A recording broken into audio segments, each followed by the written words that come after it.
എല്ലാ പ്രിയപ്പെട്ട മീഡിയ സുഹൃത്തുക്കൾക്കും ഞങ്ങൾ കിരാത സിനിമ ടീമിന്റെ സ്നേഹം നിറഞ്ഞ നമസ്കാരം. ഞങ്ങളുടെ സിനിമ കിരാത ജനുവരി 23-ന് കേരളത്തിലെ തിയേറ്ററുകളിൽ എത്തുകയാണ്. കേരള മനസാക്ഷിയെ ഞെട്ടിച്ച ഒരു സംഭവ കഥയുടെ ചലച്ചിത്രാവിഷ്കാരമാണ് കിരാത. കിരാതയുടെ ഏറ്റവും വലിയ സ്പെഷ്യാലിറ്റി എന്ന് പറയുന്നത് ടാലന്റഡ് ആയിട്ടുള്ള ന്യൂ കമേഴ്സ്, പ്രത്യേകിച്ചും ഫാഷൻ ലോകത്തു നിന്നും മോഡലിംഗ് രംഗത്ത് നിന്നുമുള്ള ടാലന്റഡ് ആയിട്ടുള്ള ഒരുപാട് പുതുമുഖങ്ങൾ, അവരോടൊപ്പം സീസൺഡ് ആയിട്ടുള്ള ആർട്ടിസ്റ്റുകളുടെ ഒരു മിക്സ്ചറാണ് ഈ സിനിമ. നമുക്കറിയാം, വളരെ പ്രശസ്തരായ MR ഗോപകുമാർ ചേട്ടൻ, ഡോക്ടർ രജിത് കുമാർ, ചെമ്പിൽ അശോകൻ ചേട്ടൻ, ദിനേശ് പണിക്കരേട്ടൻ, രാജ്മോഹൻ ജി, അരിസ്റ്റോ സുരേഷ്, നീന കുറുപ്പ്,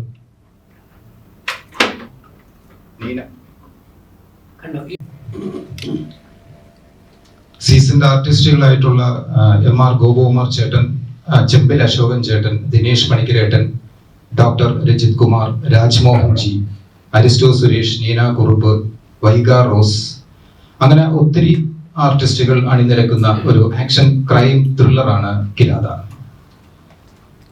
ഞാൻ മൈക്ക് മറ്റുള്ളവരിലേക്ക് കൈമാറുന്നതിന് മുമ്പ് ഞങ്ങളുടെ ടീമിനെ ഒന്ന് പരിചയപ്പെടുത്താം.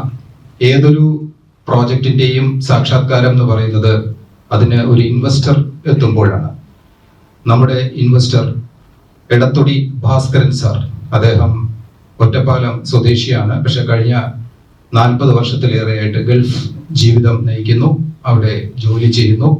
വളരെ സ്പിരിറ്റഡ് ആയിട്ടുള്ള ഒരു പ്രൊഡ്യൂസറാണ് എടത്തൊടി ഭാസ്കരൻ സാർ. അതാണ് ഈ സിനിമയുടെ ഏറ്റവും വലിയ ഞാൻ കാണുന്ന ഒരു ഹൈലൈറ്റ്. ഒരു PRO എന്ന നിലയിൽ ഞാൻ കാണുന്ന ഒരു ഹൈലൈറ്റ്, ഇതുപോലെയുള്ള പ്രൊഡ്യൂസേഴ്സിനെ മലയാള സിനിമയിൽ ആവശ്യമാണ്.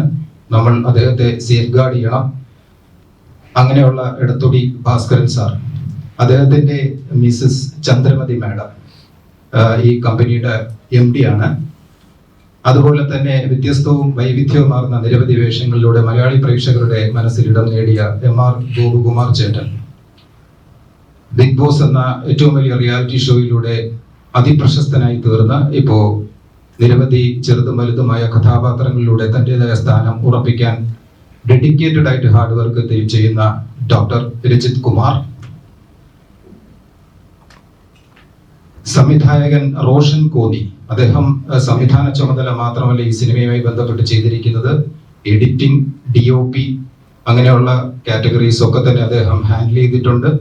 വളരെ എക്സ്പീരിയൻസ്ഡ് ആയിട്ടുള്ള ആർട്ടിസ്റ്റുകൾ നേരത്തെ ഇന്റർവ്യൂ ചെയ്തപ്പോൾ പറഞ്ഞത്, വളരെ കീനായിട്ട് ഒബ്സർവ് ചെയ്ത് കാര്യങ്ങൾ ചെയ്യുന്ന, സൂക്ഷ്മ നിരീക്ഷണമുള്ള, ഒരു വിഷനുള്ള ഒരു സംവിധായകനാണെന്നാണ്. മലയാള സിനിമയുടെ ഭാഗതയും നിർണ്ണയിക്കുന്ന തരത്തിൽ റോഷൻ കോന്നി എന്ന സംവിധായകൻ വളരട്ടെ. നിങ്ങളുടെ എല്ലാവരുടെയും ഒരു പ്രോത്സാഹനം അദ്ദേഹത്തിന് ഉണ്ടാകണം. അതുപോലെ തന്നെ ഈ സിനിമയുടെ ചീഫ് അസോസിയേറ്റ് ഡയറക്ടർ, നിരവധി സിനിമകൾക്ക് പിന്നിൽ നിന്ന് ചുക്കാൻ പിടിക്കുന്ന കലേഷ് കുമാർ, അദ്ദേഹവും ഭാവി വാഗ്ദാനമാണ്. ഈ സിനിമ ഡിസ്ട്രിബ്യൂട്ട് ചെയ്യുന്നത് എടത്തൊടി ഫിലിംസിന്റെ ബാനറിൽ ശ്രീ സുധൻ രാജ് വഴിക്കാണ്. സുധൻ രാജ് സംവിധായകനാണ്, നിർമ്മാതാവാണ്, നടനാണ്, നല്ലൊരു ഗായകൻ കൂടിയാണ്.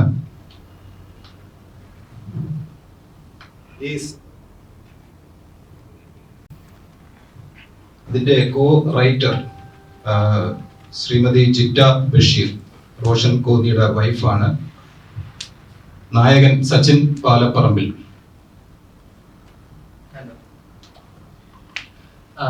എന്റെ പേര് അൻവർ, ഞാനൊരു പുതുമുഖമാണ്. ട്രിവാൻഡ്രത്ത് നിന്നാണ്.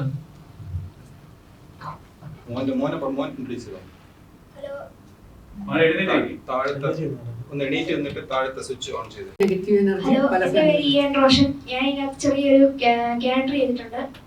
ഞാൻ വരുന്നത് പത്തനംതിട്ട കോന്നിന്നാണ്. Production manager Basheer sir. എന്തായാലും ഞാൻ മൈക്ക് പ്രൊഡ്യൂസർക്ക് കൊടുക്കുകയാണ്, അദ്ദേഹത്തിൽ നിന്നും തുടങ്ങാം. സന്നിധരായ എല്ലാ മീഡിയയുടെ ആളുകൾക്കും നന്ദി. ഞാൻ എടത്തൊടി ഭാസ്കരൻ, ഈ സിനിമയുടെ പ്രൊഡ്യൂസർ. കഴിഞ്ഞ 41 വർഷമായി ബഹ്റൈനിലും സൗദിയിലുമായിട്ട് ജീവിച്ചു വരുന്ന ഒരാളാണ്. താമസം ബഹ്റൈനിലാണ്. എൻ്റെ വൈഫ് ചന്ദ്രമതി. പിന്നെ ഞങ്ങൾക്ക് 2 ആൺമക്കള്. മൂത്ത മകൻ്റെ കല്യാണം കഴിഞ്ഞു. അവന് ഒരു ഭാര്യയുണ്ട്, അങ്ങനെ ഒരു കുട്ടിയുണ്ട്. അപ്പൊ അങ്ങനെ ചെറിയൊരു കുടുംബമായിട്ട് കഴിഞ്ഞ് സന്തോഷമായി കഴിഞ്ഞു വരുന്ന ഒരു കുടുംബമാണ് ഞങ്ങള്. പിന്നെ ഈ സിനിമയിലേക്ക് വരുന്നത് ആകസ്മികമായിട്ടാണ് വന്നത്. അതൊരു കൂട്ടുകെട്ടിലൂടെ, അതായത് വേറൊരു പ്രതി എൻ്റെ വളരെ സുഹൃത്തായിരുന്നു, 8-9 കൊല്ലം. അത് ഫേസ്ബുക്കിലൂടെയാണ്. ഫേസ്ബുക്കിൽ പല ചതികളും നമ്മള് നേരിട്ട് അനുഭവിച്ച കാര്യങ്ങൾ നമ്മൾ കേട്ടിട്ടുണ്ട്. അതുപോലെ ഉൾപ്പെട്ട ഒരു സംഭവത്തിൽ അങ്ങയുടെ പ്രേരണ കാരണം ഞാനൊരു ഈ ഷോർട്ട് ഫിലിം പറഞ്ഞ പോലെ ഇറക്കാനായിട്ട് തയ്യാറായി. അപ്പൊ അതിന്റെ ഇൻവെസ്റ്റ്മെന്റ് മുഴുവൻ ഞാൻ ഏറ്റെടുത്തു. രണ്ടുപേരും തമ്മിൽ പാതി ഷെയർ ചെയ്തിട്ട് ചെയ്യാന്ന് പറഞ്ഞത്. അയാൾ അവസാനം മുങ്ങി. അപ്പൊ അങ്ങനെ ഇത് പിന്നെ കഥ മനസ്സിലാക്കിയപ്പോൾ ഇത് ഷോർട്ട് ഫിലിം ആയാൽ ശരിയാവില്ല, അത് സിനിമ തന്നെ ആക്കണം. അപ്പൊ അത് ഒരുപാട് ചേഞ്ചസ് ചെയ്തു. സ്റ്റാർട്ടിങ് മുതലേ നമ്മളിങ്ങനെ ഓരോ റിവിഷൻ ചെയ്തിട്ട് 4 തവണ റീഷൂട്ട് ചെയ്തിട്ടാണ് അവസാനം ഇങ്ങനെ ഒരു നല്ലൊരു സംഭവത്തിലേക്ക് എത്തിയിരിക്കുന്നത്. ഈ പടത്തിൽ എല്ലാവിധ ഇൻഗ്രീഡിയൻസും ഉണ്ട്. പടം കിരാത എന്ന പേര് തന്നെ നമുക്ക് ഇൻ ദ ഡെഡ് ഓഫ് നൈറ്റിലാണ്. രാത്രിയിലെ എന്തൊരു ഭീകരത ആണ് ഈ പടത്തിന്റെ ടൈറ്റിൽ തന്നെ. അപ്പൊ ഇതൊന്നൊരു കൊതിയിൽ നടന്ന സംഭവത്തെ ആസ്പദമാക്കി ചെയ്ത ഇതാണ്. നരബലി എഴുതുന്നുണ്ട്. പിന്നെ ഈവിൾ എഫക്ട്സ് നമ്മുടെ ഡോക്ടർ കുമാർ പറഞ്ഞ പോലെ എന്താണ് ബ്ലാക്ക് മാജിക് അല്ലെങ്കിൽ ഈവിൾ സ്പിരിറ്റ് ഇതൊക്കെ കോർത്തിണക്കി നല്ലൊരു കലാവിരുന്ന് ആസ്വദിക്കാവുന്ന രീതിയിലാണ് ഞങ്ങൾ ഈ പടം നിർമ്മിച്ചത്. ഇത് പലവിധ ഘട്ടങ്ങളിലൂടെ ബുദ്ധിമുട്ടുകളിലൂടെ കയറുന്നതാണ്. അവസാനം വന്നിട്ട് സെൻസർ ബോർഡ് പോലും അവർ കണ്ടപ്പോ പറഞ്ഞു, ഇത് ലാസ്റ്റിൽ നിങ്ങൾ ശരിയല്ല, നിങ്ങളത് കഥാതത്വം നിങ്ങൾ പ്രോത്സാഹിപ്പിക്കുകയാണ് എന്ന് പറഞ്ഞുകൊണ്ട് അത് മാറ്റിയെടുക്കണം. 2 ആഴ്ച സമയം തന്നു, അതിനുള്ളിൽ റീഷൂട്ട് ചെയ്തിട്ട് കൊണ്ടുവരണം പറഞ്ഞു. അങ്ങനെ ഞങ്ങൾ ധൃതി വെച്ച് ഞങ്ങൾ അവസാനത്തെ ക്ലൈമാക്സ് കൊച്ചിയിൽ തന്നെ ചെയ്യുകയുണ്ടായി. അത് ചെയ്തപ്പോ ഞങ്ങൾക്ക് ഭാഗ്യം വീണ്ടും കിട്ടുകയുണ്ടായി. അന്നും നമുക്ക് എന്റെ പ്രിയ സുഹൃത്ത്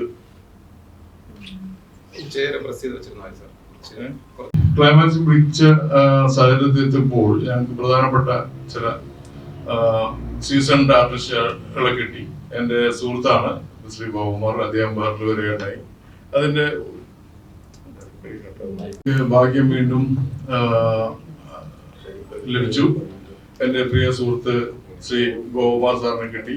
അദ്ദേഹത്തിന് ഞങ്ങൾ ബഹറിൽ കൊണ്ടുവന്നായിരുന്നു വേറൊരു ഷോർട്ട് ഫിലിമിന്റെ ഉദ്ഘാടനത്തിനൊക്കെ ആയിട്ട്. അവിടെ വെച്ചും അദ്ദേഹത്തിന്റെ കൂടെ ചെറിയ രീതിയിൽ ഒരു അഭിനയിക്കാനുള്ള സാധ്യത കൂടെ എനിക്ക് ഭാഗ്യം ലഭിച്ചു എന്ന് പറയാം. അദ്ദേഹം സീസണിന്റെ ആർട്ടിസ്റ്റാണ്. അദ്ദേഹത്തിന്റെ കൂടെ അഭിനയിക്കുക എന്ന് പറഞ്ഞാൽ അതും എന്നെ പോലുള്ള ഒരു എളിയ കലാകാരൻ വലിയൊരു ഭാഗ്യമായിട്ട് ഞാൻ കരുതുന്നു. അതൊരു ഷോർട്ട് ഫിലിം ആയിരുന്നു, അച്ഛൻ മാഷ്. അത് വളരെ നല്ല ഒരു കഥാ പ്രമേയമാണ്. 22 മിനിറ്റിന്റെ ഷോർട്ട് ഫിലിമാണ്. അത് പല അവാർഡുകൾക്കും കൂടെ ഞങ്ങള് പിന്നെ കൊടുത്തുകൊണ്ടിരിക്കുകയാണ്, കേരള ഫിലിമിന്റെ ഗൈഡും ഒക്കെ. അപ്പൊ അതിലാണ് ഗോകുമാർ സാറിന്റെ ബാറിൽ കൊണ്ടുവന്നു. അന്ന് ഞങ്ങൾ വളരെ അടുത്ത് ഇടപഴകി. അദ്ദേഹത്തിന് ഈ സിനിമയിൽ നിന്ന് ഒരു ചാൻസ് കൊടുക്കണമെന്നൊരു ആഗ്രഹമുണ്ട്. ആ ആഗ്രഹത്തിന് ഈ സെൻസർ ബോർഡ് നമുക്ക് കത്തിവെച്ചത് വളരെ ഉപകാരപ്പെട്ടു.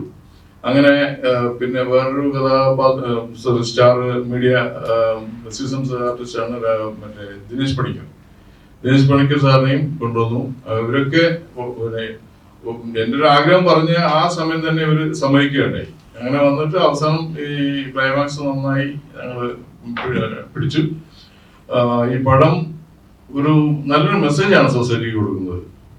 കാരണം നമ്മള് ഇന്നും എപ്പോഴും കേട്ടുകൊണ്ടിരിക്കുന്ന നരബലിയും മറ്റേ ഈ അന്ധവിശ്വാസങ്ങളിലൂന്നി നല്ല നല്ല കുടുംബങ്ങൾ വഴിവഴിച്ചു പോകുന്ന ഒരു സിറ്റുവേഷൻ ഉണ്ട്. അപ്പൊ അത് ഈ സിനിമ കാണുമ്പോൾ പേരൻസിന്, രക്ഷിതാക്കൾക്ക് നല്ലൊരു മെസ്സേജ് ഉണ്ട്, കോളേജിൽ പഠിക്കുന്ന യുവജനങ്ങൾക്ക് നല്ലൊരു മെസ്സേജ് ഉണ്ട്, സമൂഹത്തിന് നല്ലൊരു മെസ്സേജ് ഉണ്ട്. നമ്മള് നല്ല രീതിയിൽ നല്ല കൂട്ടുകെട്ടോടെ പോവുകയാണെങ്കിൽ ഇത് പിന്നെ ജീവിതം സുഖകരമായിരിക്കും എന്നൊരു മെസ്സേജ് ഇതിനകത്തുണ്ട്. അപ്പോ ഇത്രയും പറഞ്ഞുകൊണ്ട് ഞാൻ നിർത്തുകയാണ്. ഇനി ബാക്കിയുള്ളവരൊക്കെ സംസാരിക്കട്ടെ. Thank you. Chandramathi madam. Good evening.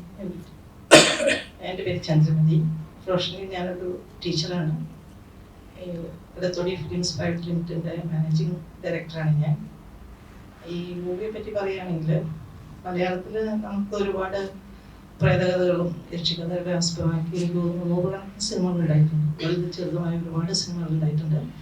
പക്ഷേ ഈ ഒരു പ്രമേയം, ഒരു നരബലി എന്ന ഒരു പ്രമേയം ആസ്പദമാക്കിയിട്ട് എനിക്ക് തോന്നുന്നു മലയാളത്തിലെ ആദ്യത്തെ സിനിമയായിരിക്കും കിരാത. ഇത് നടന്നൊരു സംഭവമാണ്. ഇപ്പോഴും ഒരു പക്ഷേ നമ്മളൊന്നും അറിയാതെ സമൂഹത്തിൽ നടന്നുകൊണ്ടിരിക്കുന്നുണ്ടാവും ഇങ്ങനെയുള്ള സംഭവങ്ങൾ. അപ്പോൾ ഇത് അന്ധവിശ്വാസത്തിൻ്റെ പേരിൽ മനുഷ്യനെ ബലി കൊടുത്ത് നേട്ടങ്ങൾ ഉണ്ടാക്കാം എന്ന് ചിന്തിക്കുന്ന ഒരു വിഭാഗം മനുഷ്യർ ഈ ആധുനിക കാലത്തും നമ്മുടെ ഇടയിൽ ജീവിച്ചിരിക്കുന്നു. അത് സമൂഹത്തിനോട് കാണിക്കാനും അത് അങ്ങനെയുള്ള സംഭവങ്ങൾ ആർക്കും ഒന്നും നേടിക്കൊടുക്കുന്നില്ല എന്ന് തുറന്നു കാണിക്കുകയും ചെയ്യുന്നു കിരാതയിലൂടെ. നല്ലൊരു മൂവിയാണ്. ഇതിൽ മെയിൻ ആർട്ടിസ്റ്റുകളായിട്ടുള്ള ഇത് ലീഡ് ചെയ്ത് കൊണ്ടുപോകുന്ന ആർട്ടിസ്റ്റുകളൊക്കെ പുതുമുഖങ്ങളാണ്. എല്ലാവരും പുതുമുഖങ്ങളാണെങ്കിലും അത് അറിയിക്കാത്ത രീതിയിൽ അവരവരുടെ ക്യാരക്ടേഴ്സ് അവരെല്ലാവരും വളരെ ഭംഗിയായി ഗംഭീരമായി ചെയ്തിട്ടുണ്ട്. എല്ലാവരും ഈ സിനിമ പോയി കാണണം എന്നാണ്, എന്നിട്ട് വിലയിരുത്തുക. നന്നായിട്ടാണ് ഞങ്ങളുടെ ഡയറക്ടറും ഇത് ചെയ്തിട്ടുള്ളത്, ആർട്ടിസ്റ്റുകളും ചെയ്തിട്ടുള്ളത്. ഇത് പ്രേക്ഷകർക്കായിട്ട് സമർപ്പിക്കുന്നു. Thank you. ഞാൻ കോന്നി നിവാസിയാണ്, പത്തനംതിട്ട. അപ്പൊ എന്റെ ചുറ്റുവട്ടത്ത് നടന്ന ഒരു സംഭവമാണ് എലന്തൂർ നിരവലി, എല്ലാവരും കേട്ടിട്ടുള്ള കാര്യമില്ല. അപ്പൊ അതിൽ നിന്നാണ് ഞാൻ ഈ കഥ ഉരുത്തിരിച്ചുണ്ടാക്കിയത്. ഇപ്പൊ കേസ് നടക്കുന്നതുകൊണ്ട് നമുക്ക് ആ കഥ അതുപോലെ എടുത്ത് ചിത്രീകരിക്കാൻ കഴിയില്ല. അതുകൊണ്ട് നമ്മൾ അതിനെ വേറെ രീതിയിലേക്ക് മാറ്റി അതിനെ ഇപ്പം എന്നാൽ ആ മെസ്സേജ് നമുക്ക് നഷ്ടപ്പെടാത്ത രീതിയിൽ ആൾക്കാർക്ക് മനസ്സിലാവുന്ന രീതിയിലാണ് ഇപ്പൊ ഈ കഥ ഒരുക്കിയിരിക്കുന്നത്. ഇതിപ്പോ ജനുവരി 23-നാണ് നമ്മൾ റിലീസ് വെച്ചിരിക്കുന്നത്. ഇതേറ്റം പറഞ്ഞ പോലെ ഡെവിൾസിന്റെ ഒരു പൂരമേളയായിരുന്നു ആ ഷൂട്ടിങ്. പല ഷൂട്ടിങ് നിന്നുപോയി, മഴ കാരണം ഷൂട്ടിങ്, വെള്ളപ്പൊക്കം ഉണ്ടായി ആ സമയത്ത്, ഷൂട്ടിങ് ചെയ്ത സമയത്ത്. അങ്ങനെ ദുരന്തങ്ങളുടെ ഒരു മേളയായിരുന്നു ഇത്. പലപ്പോഴും പടം നിന്നുപോയതാണ്. ആദ്യം തന്നെ സാറ് പറഞ്ഞതനുസരിച്ച് ഒരാളെ ഇതിനകത്ത് നിന്ന് ചീറ്റ് ചെയ്ത് അദ്ദേഹത്തിന്റെ കുറച്ച് പണം നഷ്ടപ്പെട്ടു. പിന്നെ പുള്ളി വേണ്ടെന്ന് വെച്ചിട്ട് പോയി. പിന്നെ സാറിന്റെ ഒരു മനസ്സും അവരുടെ രണ്ടുപേരുടെയും താല്പര്യവും അവരുടെ ഫാമിലിയുടെ താല്പര്യവും ഉണ്ടായി പടം വീണ്ടും നടന്നതും ഇത് ഇവിടെ വരെ എത്തിക്കാൻ പറ്റിയതും. ഷൂട്ടിംഗ് എങ്ങനെയും നടക്കാം, പക്ഷെ ഇത് തിയേറ്ററിൽ എത്തിക്കുക എന്ന് പറയുന്നത് വലിയൊരു കടമ്പയായിരുന്നു. ഈ നിമിഷം വരെ ഇപ്പോഴും ഞങ്ങൾ അതിന്റെ ചർച്ച ചെയ്യാം. അതുപോലെ ഒരു റിസ്ക് ആണ്. അപ്പം ഫസ്റ്റാണ് അവരുടെ അറ്റംപ്റ്റും എന്റെയും ഫസ്റ്റ് പടമാണ്. അപ്പം അതിന് വലിയ റിസ്ക് എടുത്താണ് നമ്മൾ ഈ പടം കൊണ്ടെത്തിച്ചത്.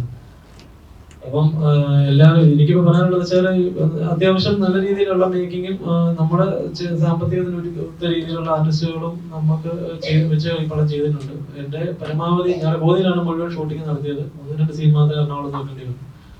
പരമാവധി നന്നായിട്ട് ചെയ്യാൻ എൻ്റെ കെൽപ്പിനും സാമ്പത്തികത്തിനും ചെയ്യാൻ പറ്റുന്ന രീതിയിൽ നമ്മളത് ഷൂട്ട് ചെയ്തത്. ആദ്യം ഷോർട്ട് ഫിലിമായിട്ടാണ് അത് പ്ലാൻ ചെയ്തതും അതിന്റെ ഒരു നിലവാരത്തിൽ നമ്മളാണ് അത് ഉദ്ദേശിച്ചത്. പിന്നെ അന്ന് ഷീറ്റിംഗ് കഴിഞ്ഞ പിന്നെയാണ് സാറ് വന്നത്. പിന്നെ നമ്മൾ കുറച്ചൊക്കെ ഡെവലപ്പ് ചെയ്ത് ഒരുപാട് മാറ്റങ്ങൾ വരുത്തിയ സിനിമ ഈ നിലയിലെത്തി. 4 പാട്ടുണ്ട്. അരിസ്റ്റോ സുരേഷയുടെ നാടൻ പാട്ട് ഇതിൽ പാടിയിട്ടുണ്ട്. പിന്നെ അത്യാവശ്യം കണ്ടിരിക്കാൻ 2 മണിക്കൂറും 15 മിനിറ്റും നമ്മൾ അതിന് മാന്യമായിട്ടുള്ള രീതിയിൽ ആൾക്കാർക്ക് ബോറടിക്കാത്ത രീതിയിൽ പരമാവധി ചെയ്യാൻ ഞാൻ ശ്രമിച്ചിട്ടുണ്ട്. പിന്നെ നിങ്ങളാണ് അത് വിലയിരുത്തേണ്ടത്, വിജയിപ്പിക്കേണ്ടതൊക്കെ. ഞങ്ങളാൽ കഴിയുന്നതെല്ലാം ഞാൻ ചെയ്തിട്ടുണ്ട്. പിന്നെ വലിയ വമ്പൻ സിനിമകളുമായിട്ട് കിടപിടിക്കുന്ന രീതിയിലോ ടെക്നിക്കലായിട്ടോ അല്ലെങ്കിൽ ക്വാളിറ്റിയോ അങ്ങനെയൊക്കെ അല്ലെങ്കിൽ അതിന്റെ ബാക്ക്ഗ്രൗണ്ട് അത്രയും ഉണ്ടാവില്ല. കാരണം ചെറിയൊരു പരിമിതിയിൽ ചെയ്ത പടമാണ്. അപ്പൊ അതിനെ വെച്ച് കമ്പയർ ചെയ്യാതെ ഇല്ലെങ്കിൽ അതിനെ വെച്ച് നമ്മൾ വലിയ ട്രോൾ ഇതാണ് പടം, ആ രീതിയിൽ നമ്മൾ ട്രോളിംഗ് അല്ലാതെ നമുക്ക് ചെറിയൊരു ബഡ്ജറ്റിൽ പുതുമുഖങ്ങളെ വെച്ച് ചെയ്യുന്ന ഒരുപാട് സംവിധായകരെ ആഗ്രഹിച്ച് നടക്കുന്നവരുണ്ട്, കഷ്ടപ്പെടുന്നവരുണ്ട്. അവർക്കൊരു പ്രചോദനമായിട്ട് വരട്ടെ എന്നാണ് എൻ്റെ ഒരു പ്രാർത്ഥനയും എൻ്റെ ഒരു ഞങ്ങളുടെ എല്ലാം ഒരു ഇത്. കാരണം ഒരുപാട് കുട്ടികൾ ഒരു വേഷത്തിന് വേണ്ടി ഒരുപാട് പേര് അവസരം തേടി നടക്കുന്നുണ്ട്, ഓഡീഷന് പോയിട്ടുണ്ട്. ഈ പടത്തിൽ തന്നെ ഓഡീഷന് ഒരു പയ്യൻ ബൈക്ക് വിട്ടിട്ട് ഓഡീഷന് പിന്നെ പൈസ കൊടുത്തിട്ട് പടം അവനെ അവസാനം പറ്റിച്ചെന്ന് പറഞ്ഞിട്ട് വന്നിട്ടാണ് ഞാൻ ആ പടത്തിൽ ഒരു ക്യാരക്ടർ കൊടുത്തത്. മോഡലിംഗാണ് എല്ലാവരും വിളിച്ചത്. അവർക്കെല്ലാം അവസരം കൊടുത്തിട്ടുണ്ട്. ആരുടെയും ഒരു പൈസ പോലും വാങ്ങിയിട്ടുമില്ല. അവരാരും നമ്മളൊന്നും ചോദിച്ചതുമില്ല. അവരെല്ലാം വീട്ടിൽ വന്ന് തങ്ങി വളരെ കഷ്ടപ്പെട്ട് ബുദ്ധിമുട്ടിയിട്ട് ഒരു റൂം പോലും അവിടെ കൊടുക്കാൻ നമുക്ക് സൗകര്യം ഇല്ല. എന്നിട്ട് ഉള്ള പരിമിതിയിൽ വെച്ചായി ഈ പടം നമ്മൾ ഷൂട്ട് ചെയ്ത് ഇത്രയും കൊണ്ട് എത്തിച്ചത്. പിന്നെ അത് സാറിന്റെ വലിയൊരു മനസ്സുകൊണ്ടാണ് ഇപ്പൊ അത് ഇത്രയും ബാക്കി കാര്യങ്ങളെല്ലാം അദ്ദേഹം നന്നായിട്ട് ചെയ്തു. മാഡവും ചേർന്ന് ഇപ്പൊ റിലീസിന്റെ അവസരം എത്തിച്ചു. അദ്ദേഹത്തിനും എല്ലാവർക്കും നന്ദി. അപ്പൊ ഈ പടം എല്ലാവരും തിയേറ്ററിൽ പോയി കാണണം, മാക്സിമം ഞങ്ങളെ സപ്പോർട്ട് ചെയ്യണം എന്ന് ഞാൻ അപേക്ഷിക്കുന്നു. എല്ലാവർക്കും സ്നേഹ നമസ്കാരം. ഇവിടെ ഭാസ്കർ സാറ് സൂചിപ്പിച്ചതുപോലെ ഇതിൻ്റെ അവസാന സ്റ്റേജിലാണ് ഞാനിതിൽ വരുന്നത്. ശരിക്കും അവിടെ ബഹ്റിനിൽ വെച്ച് അദ്ദേഹത്തെ പരിചയപ്പെടാനും അവിടെ ചെയ്ത ഒരു ഷോർട്ട് ഫിലിമിൽ ഒരുമിച്ച് അഭിനയിക്കാനും സാധിച്ചതാണ്.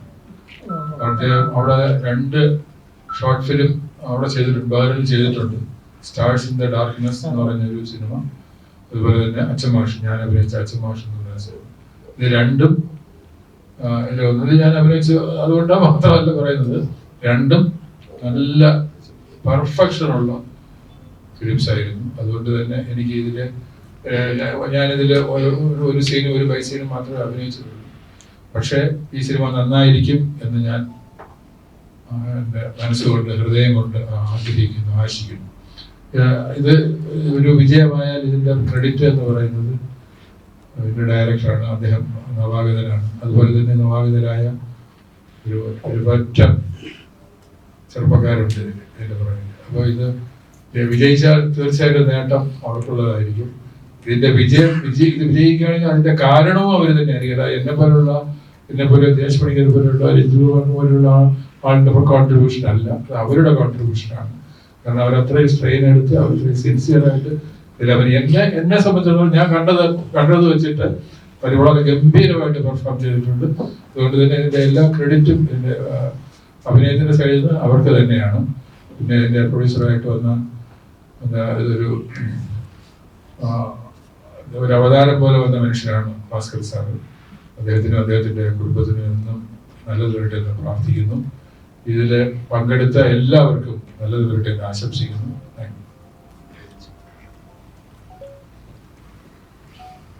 നമസ്കാരം.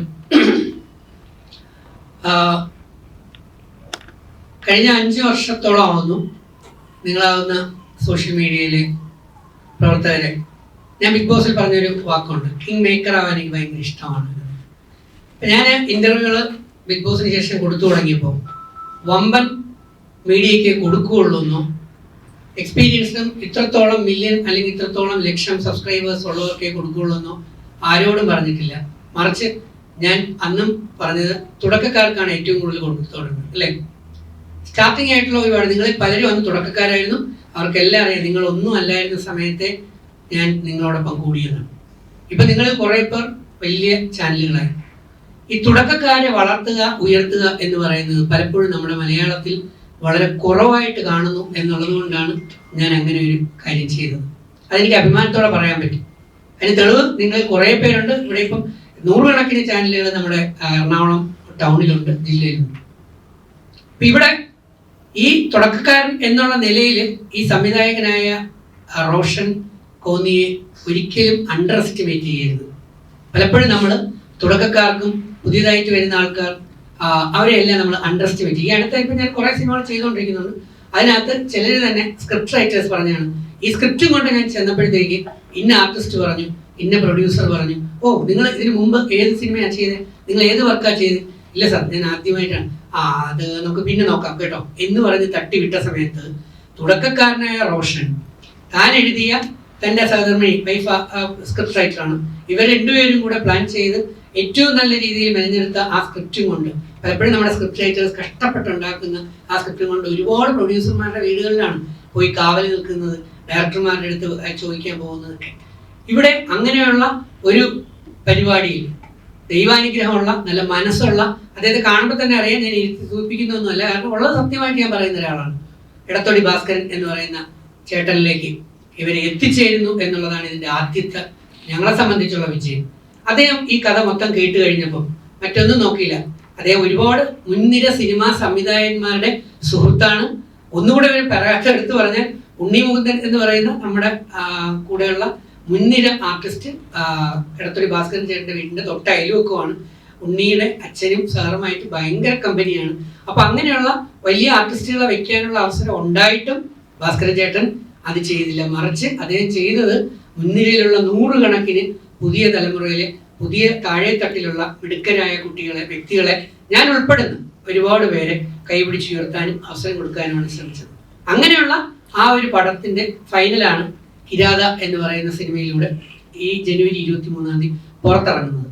അതുപോലെ തന്നെ ആർട്ടിസ്റ്റുകൾ എന്ന് പറയുന്നത് വളരെ സീനിയർ ആയിട്ടുള്ള അല്ലെ എക്സ്പീരിയൻസ്ഡ് ആർട്ടിസ്റ്റുകളെക്കാൾ എന്ന് പറയുന്നില്ല, പക്ഷെ അവരോടൊപ്പം കിടപിടിക്കുന്ന രീതിയിൽ തന്നെ വളരെ മികച്ച പെർഫോമൻസ് ആണ് ഇതിലുള്ള എല്ലാ ആർട്ടിസ്റ്റുകളും പെർഫോം ചെയ്തിരിക്കുന്നത്.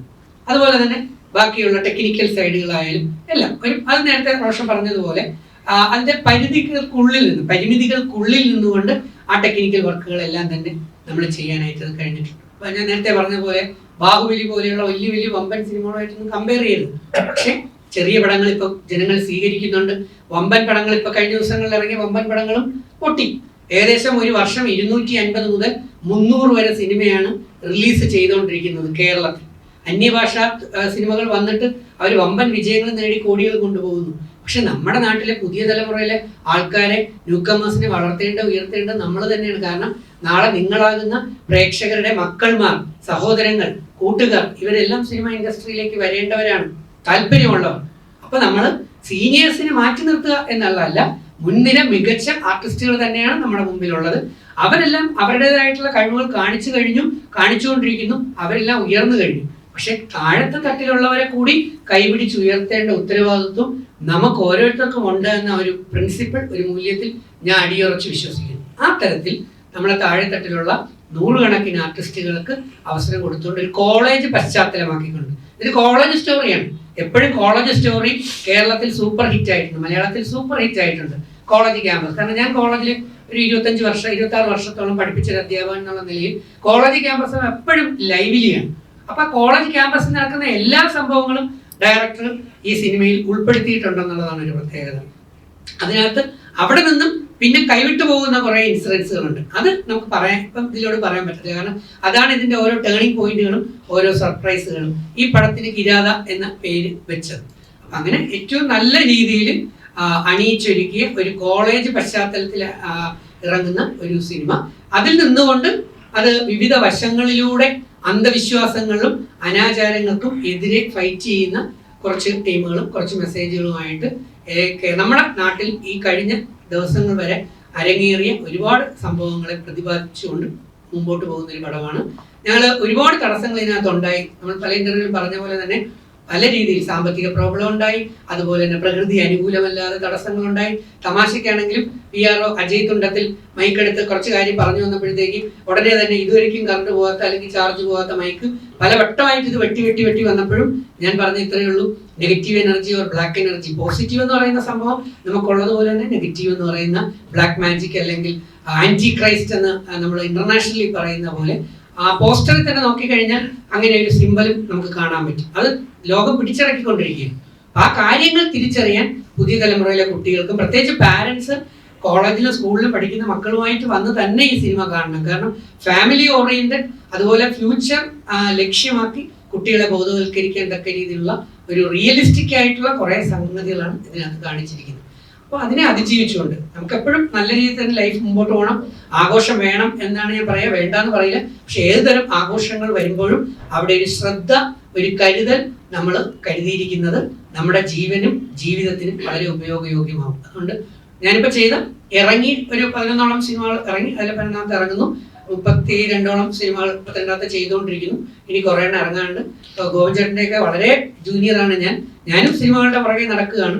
പക്ഷെ നേരത്തെ പറഞ്ഞ പോലെ പ്രൊഡ്യൂസർ, ഡയറക്ടർ, സിനിമ, ഇത് പ്രൊഡ്യൂസർ ഇല്ലെങ്കിൽ സിനിമ ഇല്ല എന്ന് വിശ്വസിക്കുന്ന ആളാണ്. അപ്പം ആ ചെയ്ത് കഴിഞ്ഞിട്ട് നമ്മൾ പോവുകയല്ല, കൂടെ നിന്ന് ആ സിനിമ ഇതാണെന്ന് നിങ്ങൾ ജനങ്ങളെ, പ്രേക്ഷകരെ എല്ലാവരുടെയും മുന്നിലേക്ക് അത് എത്തിച്ചുകൊണ്ട് അത് വിജയിപ്പിക്കാനുള്ള ശ്രമം കൊണ്ടാണ് ഇവരെല്ലാം എന്നെയും കൂടെ ചേർത്ത് നിർത്തിക്കൊണ്ടിരിക്കുന്നത്. അതുകൊണ്ട് പുതുതലമുറ, പുതിയ കുട്ടികളെ, പുതിയ കലാകാരന്മാരെ വളർത്താനും ഉയർത്താനും ഇതുപോലെയുള്ള സാമൂഹ്യ പ്രതിബദ്ധതയുള്ള സിനിമകൾ കണ്ട് അവയെ വിലയിരുത്താനും. ഒരു കാര്യം അടിവരായിട്ട് പറഞ്ഞുകൊണ്ട് ഞാൻ നിർത്താം. ചിലപ്പോൾ ചില നെഗറ്റീവ് റിവ്യൂക്കാർ എല്ലാത്തിലും കയറി വരും, വന്നിരുന്ന് അഭിനയിച്ചുകൊണ്ട് തകർത്ത് ചെയ്യും. ഈവൻ ലാലേട്ടൻ ചെയ്യുന്നതിനും നെഗറ്റീവ് റിവ്യൂ ഇടുക, മമ്മൂക്ക ചെയ്യുന്നതിന് നെഗറ്റീവ് റിവ്യൂ ഇടുക. നമ്മൾ ആര് തന്നെ ഇപ്പൊ എന്തുമാത്രം അവാർഡ് വാങ്ങിച്ച ആർട്ടിസ്റ്റുകളാണ് അവരെല്ലാം. ആര് ചെയ്താലും കുറച്ച് അറ്റൻഷൻ കിട്ടാനും കുറച്ച് യൂട്യൂബിലൂടെ റീച്ച് കിട്ടാനും പണം കിട്ടാനും വേണ്ടി കോടികൾ ചെലവാക്കി എടുക്കുന്ന പടത്തിനെ നെഗറ്റീവ് റിവ്യൂ ഇട്ട് പറയുന്ന എന്തെങ്കിലും വന്നാൽ നിങ്ങൾ അത് വിശ്വസിക്കരുത്. നിങ്ങൾ പോവുക, കാണുക, കണ്ടിട്ട് നിങ്ങൾ വിലയിരുത്തുക. അതാണ് വേണ്ടത്. അങ്ങനെ കിരാത എന്ന് പറയുന്ന സിനിമ എല്ലാ പ്രതിസന്ധികളെയും അതിജീവിച്ചുകൊണ്ട്, ഈവൻ സെൻസർ ബോർഡ് പോലും ആദ്യം നമ്മൾ കൊടുത്തതിന് കൊണ്ടുപോയി കുറെ ഭാഗം കട്ട് ചെയ്തിട്ട് റീഷൂട്ട് ചെയ്ത് കൊണ്ടുവരാൻ പറഞ്ഞതിന്റെ ഫലമായിട്ട് വീണ്ടും ഞങ്ങൾക്ക് അത് ചെയ്യേണ്ടി വന്നു. പക്ഷെ അതൊരു ഗുണപരമായി തന്ന കൂടുതൽ കാര്യങ്ങൾ ചേട്ടൻ നേരത്തെ പറഞ്ഞ പോലെ അതിലേക്ക് വരാനായിട്ട് പറ്റി. അതിന്റെ സെൻസർ സർട്ടിഫിക്കറ്റും കിട്ടി. ഈ സിനിമ ജനങ്ങളുടെ അടുത്ത് പ്രദർശിപ്പിക്കണം എന്നുള്ളതാണ് സെൻസർ സർട്ടിഫിക്കറ്റിൽ വന്നിരിക്കുന്നത്. അപ്പം അത് നിങ്ങളുടെ മുമ്പിൽ എത്തുകയാണ്. ഞങ്ങളെല്ലാം പ്രോത്സാഹിപ്പിക്കണം, വളർത്തണം. അത് നിങ്ങൾക്ക് എന്തായാലും നമ്മുടെ സമൂഹത്തിന് ഒരു ഗുണമായിരിക്കും. അതാണ് കിരാത. ജനുവരി 23 നിങ്ങളുടെ അടുത്തുള്ള തിയേറ്ററുകളിൽ സംഭവം റിലീസ് ചെയ്യും. കുറച്ച് ദൂരെയാണുള്ളതെങ്കിൽ അത് കണ്ടെങ്കിലും ഞങ്ങളോട് സഹകരിക്കുക, പുതുതലമുറയെ പ്രോത്സാഹിപ്പിക്കുക. Thank you. Happy new year. അല്ല, ഇത് തന്നെയാണ് നമുക്ക് വേണ്ടത്. ഒരു സെക്കൻഡ് ചേർത്ത് തന്നെ പറയാം. ഈ പറഞ്ഞ PR പറഞ്ഞ പോലെ കാലിൽ കിടക്കുന്ന ചെരുപ്പിന് പോലും ഒരു കരുതൽ. ആ കെട്ടൽ എന്ന് പറയുന്ന കെട്ടൽ അവിടെ ഇല്ലെങ്കിൽ കരുതൽ പോയി നേരെ ഞാൻ കഴിഞ്ഞ ദിവസം 2 മാസം മുമ്പ് വീടിന പോലെ കുഴ ഒടിഞ്ഞ് താഴേക്ക് പോകും. അങ്ങനെ ഒരു സ്റ്റൂള് പോലെയുള്ള ചെരുപ്പാണ് സ്ക്രിപ്റ്റ് റൈറ്റർ ഇട്ടേക്കുന്നത്. പക്ഷെ കരുതൽ മുകളിലുണ്ട്, ഒരു വടം കൊണ്ട് കെട്ടിയിട്ടുള്ളൂ. Thank you. അത് നമ്മളൊക്കെ ഇട്ടല്ലേ പറ്റൂ, കാര്യം നീളമില്ലാത്തവരെന്ത് ചെയ്യണം. സോ ഞാൻ ഹിൽസ് ഇട്ടതിന്റെ മെയിൻ കാരണം അതൊന്നുമല്ല, ഞാൻ മോഡലിംഗ് ചെയ്യുന്നുണ്ട്. ഇതിൽ ആക്ട് ചെയ്ത എല്ലാ കുട്ടികളും മോഡലിംഗ് ഫീൽഡിൽ തന്നെ വന്നവരാണ്. കാര്യം എനിക്ക് നോർമലി കാസ്റ്റിംഗ് ഒന്നും ആവശ്യം വന്നില്ല. കാരണം ഇവരെല്ലാം എൻ്റെ ഫ്രണ്ട്സ് തന്നെയാണ്. ഇപ്പോൾ അതുല്യ ആണെങ്കിലും അൻവർ ആണെങ്കിലും സച്ചിൻ ആണെങ്കിലും ഇതിൽ മറ്റുള്ള ക്യാരക്ടർ എല്ലാം ആരൊക്കെ ആണെങ്കിലും അതിലെല്ലാം മോഡലിംഗ് ഫീൽഡിൽ തന്നെ വന്നവരാണ്. പിന്നെ അതുപോലെ തന്നെ ഇത് സ്ക്രിപ്റ്റ് എഴുതിയെന്ന് വെച്ച് കഴിഞ്ഞാൽ നമ്മുടെ നാട്ടിൽ നടന്നൊരു സംഭവമാണ്. സോ അതിനെ ബേസ് ചെയ്ത് അതുക്കും അപ്പുറം ഉള്ളൊരു സ്റ്റോറി ക്രിയേറ്റ് ചെയ്തൊരു സംഭവമാണ്. ഇപ്പോൾ ഈ സ്ക്രിപ്റ്റ് കഴിഞ്ഞ് ഷൂട്ട് കഴിഞ്ഞിട്ടാണ് ഇപ്പോൾ കുറേ ഇങ്ങനത്തെ ന്യൂസുകളും മറ്റുള്ള കാര്യങ്ങളൊക്കെ വരുന്നത്. നരബലിയെ പറ്റി കുറേ ന്യൂസ് വന്നിട്ടുണ്ട്. അപ്പോൾ അത് വെച്ച് നോക്കുമ്പോൾ ഇതും കമ്പയർ ചെയ്ത് നമ്മൾ ഇപ്പോഴും ഞാൻ പറയുന്നുണ്ട്, ഈ ഷൂട്ട് റിലീസ് ആയിരുന്നെങ്കിൽ എല്ലാവരും പറഞ്ഞേനല്ലോ, അയ്യോ ഇത് കണ്ടിട്ടാണോ ഇനി ഇങ്ങനെ ചിന്തിച്ചേന്നുള്ള ഒരു ഇതും തോന്നിയിനെ. എന്തോ ഭാഗ്യത്തിന് എന്തായാലും റിലീസിന് മുമ്പാണ് ഇങ്ങനത്തെ കേസും മറ്റുള്ള കാര്യങ്ങളൊക്കെ വന്നിരിക്കുന്നത്. അതുപോലെ തന്നെ ഇത് ഏകദേശം നല്ല വെട്ടി ചുരുക്കി ഒരു ഷോർട്ട് മൂവി ടൈപ്പ് ഒരു മൂവി ആക്കിയതാണ്. സാറിനെ ചീറ്റ് ചെയ്ത മറ്റേ അദ്ദേഹം ഒന്നും പറയല്ല, അയാള് പുള്ളി റോഷൻ ഒരു എഡിറ്ററാണ്, കാര്യം ക്യാമറ മാനേജ് ചെയ്യും എന്ന് വെച്ചിട്ട് പുള്ളിനെ കൊണ്ട് ഞങ്ങൾ കൊടുത്ത സ്ക്രിപ്റ്റ് ഇദ്ദേഹം മെയിൻ ഡയറക്ടർ അതായത് മെയിൻ പ്രൊഡ്യൂസർ അല്ല എന്ന് വെച്ചിട്ട് തന്നെ ഞങ്ങളെ സമീപിക്കുകയും പുള്ളിയാണ് ഡയറക്ടർ എന്ന് പറഞ്ഞിട്ട് നമ്മളെ ഇത് ചെയ്യിപ്പിക്കുകയും ചെയ്തു. എന്നിട്ട് മറ്റുള്ള കാര്യങ്ങളൊക്കെ ചീറ്റിംഗ്, അതായത് നല്ലൊരു ചീറ്റിംഗ് ആണ് നടന്നത്. പുള്ളിയുടെ കുറെ പൈസ പുള്ളി നേരത്തെ തന്നെ കൈപ്പറ്റിയിരുന്നു.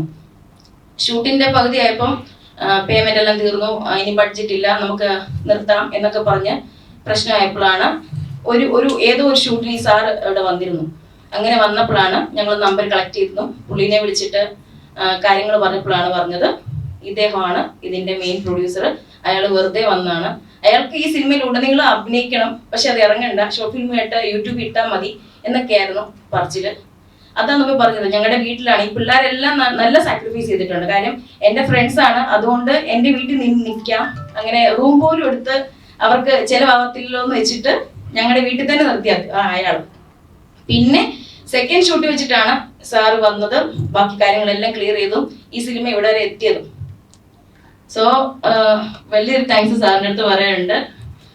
അതുപോലെ തന്നെ സാറിന്റെ വൈഫ് ചന്ദ്രമതി മാം, പുള്ളിക്കാരിയും ഇല്ലെങ്കിൽ എങ്ങും എത്തത്തില്ല. കാര്യം ഇത് നിന്ന് കോട്ടയം തന്നെ വെച്ചിരുന്ന ഒരു മൂവിയാണ്, പക്ഷെ എന്തോ ഇവിടെ ഇപ്പോൾ റിലീസ് വരെ എത്തിയിരിക്കുന്നു. നല്ല സാക്രിഫൈസ് ചെയ്ത മൂവിയാണ്. സോ എല്ലാവരും കാണുക. അധികം പ്രസംഗിക്കാനൊന്നും അറിയത്തില്ല, അതുകൊണ്ട് ഇച്ചിരി വെറൈലും ഒക്കെ ഉണ്ട്, സോറി. എന്തായാലും എനിക്ക് തന്നെ പറഞ്ഞുകൊണ്ട് എല്ലാവരും പോയി മൂവി കാണുക, നല്ല മൂവിയാണ്. സോ റിയൽ സ്റ്റോറിയാണ്, റിയൽ സ്റ്റോറി അതേപോലെ എടുക്കാൻ പറ്റാത്തതുകൊണ്ട് നമ്മൾ അതും വെച്ചിട്ട് ചെയ്തൊരു മൂവിയാണ്. ക്യാമ്പസ് ലൈഫ് ഉണ്ട്. സോ എല്ലാവരും പോയി കാണുക എന്ന് പറയുള്ളൂ. എൻ്റെ പേര് സച്ചിൻ പാലപ്പറമ്പ്, കോഴിക്കോടാണ് സ്ഥലം. കിരാത എൻ്റെ രണ്ടാമത്തെ സിനിമയാണ്. രണ്ടാമത്തെ സിനിമ കിരാത തൊട്ട് മുന്നേ ഞാൻ മറ്റൊരു സിനിമ ചെയ്തിരുന്നത്, തമിഴ് മലയാളം. അത് കഴിഞ്ഞ് ആദ്യമായിട്ട് ലീഡ് റോളിൽ ചെയ്യുന്ന സിനിമയാണ് കിരാത. ജിറ്റ പറഞ്ഞ പോലെ ഞാൻ സിനിമയിൽ എത്താൻ വേണ്ടി മോഡലിംഗിലേക്ക് ഇറങ്ങിയ വ്യക്തിയാണ്. അങ്ങനെ മോഡലിംഗിൽ കിട്ടിയ കോൺടാക്ട് വഴിയാണ് 2 സിനിമ ചെയ്തത്. അങ്ങനെയാണ് ജിറ്റേനെയും റോഷനെയും പരിചയം. പിന്നെ അവരെ ഞാൻ ആദ്യം ചെയ്ത സിനിമയുടെ സെറ്റിൽ അവരുണ്ടായിരുന്നു. അപ്പം അങ്ങനെയാണ് എന്നെ ഈ സിനിമയിലേക്ക് എടുക്കുന്നത്. കിരാത നല്ലൊരു എക്സ്പീരിയൻസ് ആയിരുന്നു. തുടക്കാവുന്ന രീതിയിൽ ഒരുപാട് കാര്യങ്ങൾ പഠിക്കാനും. ജിറ്റ പറഞ്ഞ ഞങ്ങളൊരു വീട്ടിലായിരുന്നു താമസം. ഒരു മാസത്തിന് മുകളിൽ ഞങ്ങൾ ഒരു ഒറ്റ വീട്ടിലായിരുന്നു, ഒരു ബിഗ് ബോസ് വീട് പോലെ ആ വീട്ടിനകത്തായിരുന്നു താമസം. അപ്പം അതൊക്കെ നല്ല അനുഭവമായിരുന്നു, ഒരുപാട് കാര്യങ്ങൾ പഠിക്കാൻ പറ്റി. തുടക്കമാണ്, അതുകൊണ്ട് അതിന്റെ പരിമിതികളുണ്ട്. മാക്സിമം ഞങ്ങളോട് പറ്റുന്ന പോലെ ചെയ്തിട്ടുണ്ട്. പ്രശാന്ത് എന്നാണ് എൻ്റെ കഥാപാത്രത്തിന്റെ പേര്. അപ്പം ബാക്കി എല്ലാവരും സപ്പോർട്ട് ചെയ്യുക, എല്ലാവരും തിയേറ്ററിൽ തന്നെ പോയി സിനിമ കാണുക, മാക്സിമം സപ്പോർട്ട് ചെയ്യുക. Thank you. എൻ്റെ പേര് അതുല്യ, ഞാൻ ഇവിടെ ആലുവയിൽ താമസിക്കുന്നത്. എൻ്റെ ഫസ്റ്റ് മൂവിയാണ്. അവർ പറഞ്ഞ പോലെ ഞാനും മോഡലിംഗ് ഈ മൂവിയിലേക്ക് ഒന്ന് ചിരിക്കാനാണ് കാസ്റ്റ് ചെയ്തത്.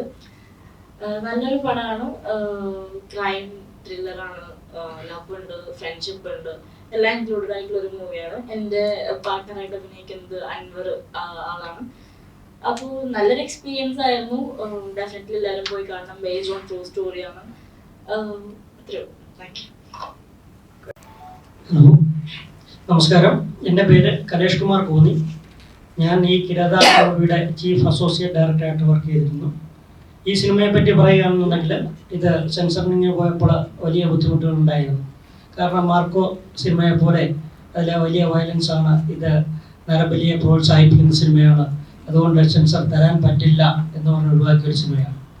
അവിടെ നിന്ന് കിട്ടിയ വളരെയേറെ സ്ട്രഗിൾ ചെയ്തിട്ട് അതിനുവേണ്ടി ഒരുപാട് കഷ്ടപ്പെട്ടിട്ടും സ്ക്രിപ്റ്റുകൾ മാറ്റി എഴുതി വീണ്ടും റീഷൂട്ട് ചെയ്തും അവരുടെ നിർദ്ദേശാനുസരണവും അവർ പറഞ്ഞ കട്ടുകൾക്കെല്ലാം വിധേയമായും വീണ്ടും നമ്മൾ റീഷൂട്ട് ചെയ്തിട്ട് കൊണ്ടുവന്ന് അത് കൊടുത്ത് സബ്മിറ്റ് ചെയ്ത് സെൻസറിങ് വാങ്ങിച്ച ഒരു സിനിമയാണിത്.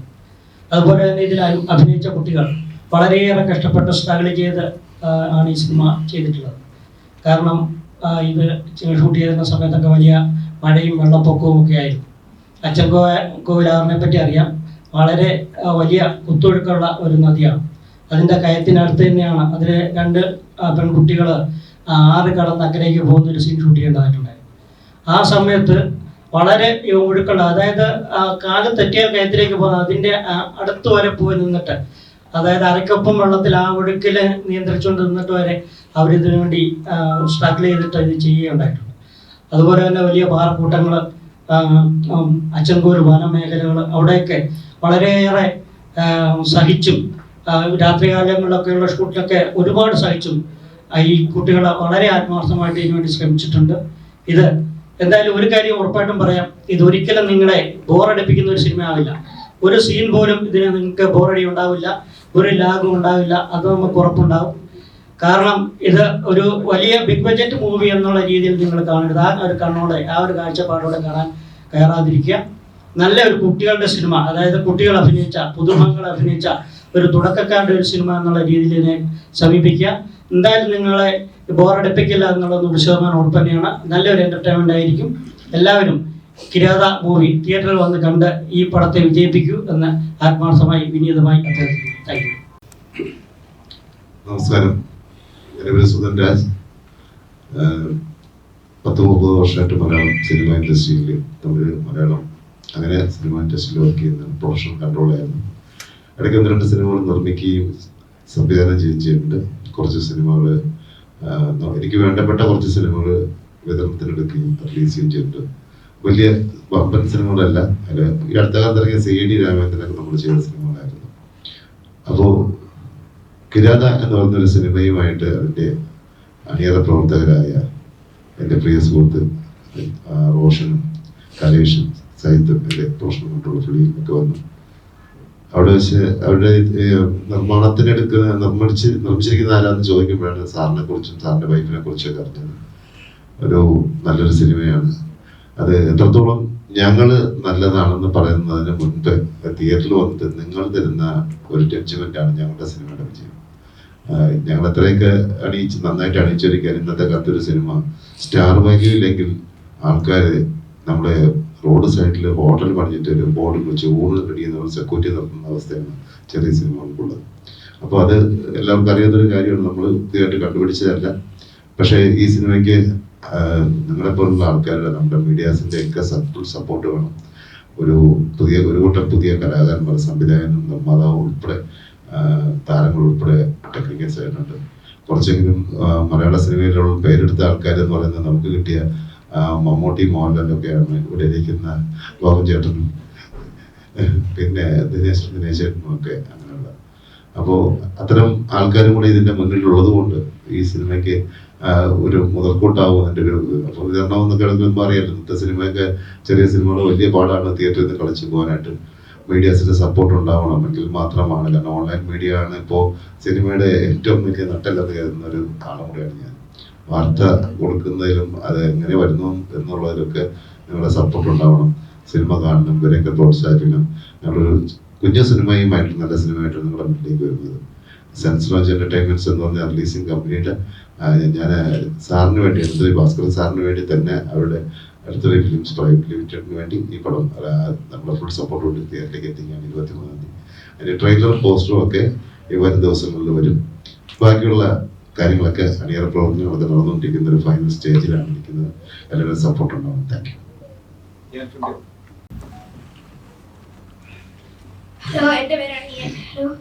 ഹലോ, എൻ്റെ പേരാണ് ഞാൻ റോഷൻ. ഞാൻ വരുന്നത് പത്തനംതിട്ട കോന്നിയിൽ നിന്നാണ്. എൻ്റെ ഫാദറും എൻ്റെ മദറുമാണ് ഈ സ്ക്രിപ്റ്റ് റൈറ്ററും എൻ്റെ ഡയറക്ടറും. എല്ലാവരും ഈ പടം പോയി കാണണം. എൻ്റെ ഫസ്റ്റ് മൂവിയാണ്. എല്ലാവരും ഈ പടം പോയി കാണണം എന്ന് പറയുന്നു.